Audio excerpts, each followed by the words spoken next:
જે મને દિલથી માનતા હોય એને કહીશ, જે મને દિલથી ચાહતા હોય ને હું એને કહીશ કે વટતો એવો રાખજો, મારે કોઈની જરૂર નહીં, મારી ખુખાર મેલડી બેઠી છે. આ કોઈને કહેવાની જરૂર નહીં, મનમાં હૃદયમાં રાખજો, મારે કોઈની જરૂર નહીં.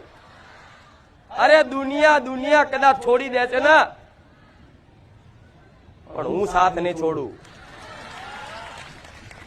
એક સમય તમે મને ભૂલી જશો ને, પણ હું તમને આવા નહીં ભૂલવા દઉં.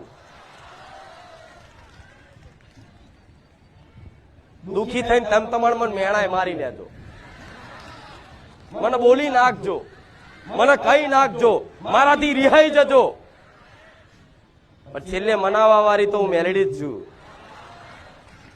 હાથ ફેરવી રાજી કરવા વાળી તો હું માં જ છું. બીજું જગતની કોઈ માયો આવશે, તમારી હગી માં છે ને એ તે બાપડી ચિંતા કરશે તમારી, પણ કરી શું શકશે? આહુડા પાડશે. માની અંદર દરેક માં હોય, મનુષ્ય હોય ચાહે પશુ પક્ષી જીવ જંતુ હોય, પણ માની અંદર કરુણા અને મમતા ભગવાને એવી મેલી છે ને કે માનું હૃદય એકદમ કોમલ હોય.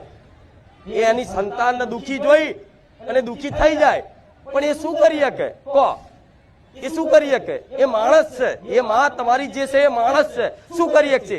આહુડા પાડશે, કદાચ તમારા માટે ભગવાન માતાજીને કરશે, બીજું શું કરી શકશે? પણ હું જગતજનની માં બેઠી છું, શું ના કરી શકું વિચાર તો કરો. તમારા માટે આખી દુનિયા પલટી મારી દઉં એ મેલડી છું.